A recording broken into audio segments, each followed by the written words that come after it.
So we got 3. This one sits for 3 years, only gets driven maybe once a year for a few miles, has low mileage, but it just sits. Came in 29 PSI.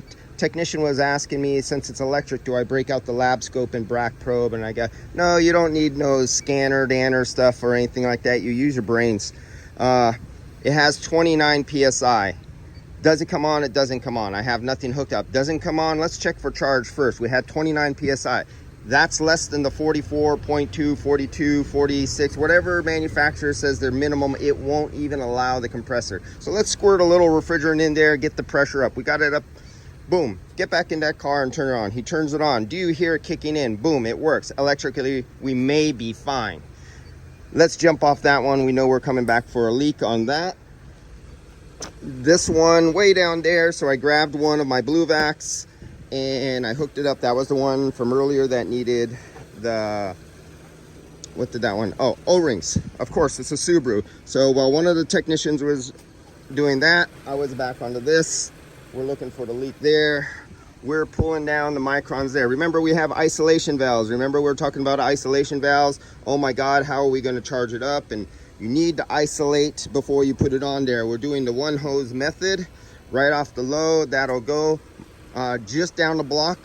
2 more vacuum pumps are on 2 more cars that I have to go charge up right now.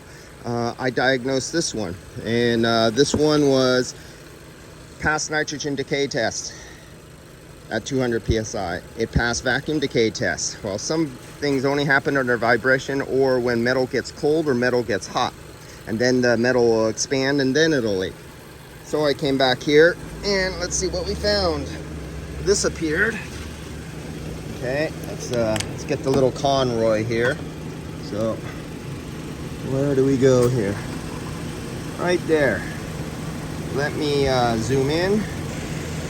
Okay, let's see, let me get my camera lens really good. And let me see if we're gonna, where do you go? Where are you? Really small.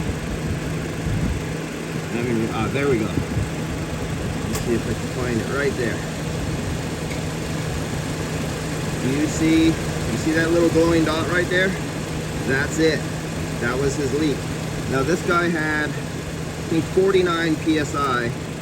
In his system. There's another one somewhere. I seen it a minute. Oh, there we go. It got bigger. Now it was small like that other one. There we go. Now that's bigger. This only happened after the metal got hot. But I already proved now we're going to switch over to the old OptiPro Max. Right there, OptiPro Max. They have a newer one that's even stronger and better. But I still like the UV Beast, but I'm showing you everything. So this is the OptiPro Max. And unfortunately the battery is going dead in my Conroy, but that's the Conroy. Now you notice with the Conroy, let's see if the Conroy, you don't see so much purple light. They don't have the light spectrum in your visible range so much like the other one. They have it more in the ultraviolet where your eyes, that's why you don't see so much illumination of purple. Purple is not important. The purple is just an effect to make you think something's happening. There we go. Okay, so that's the OptiPro Max. If you guys like small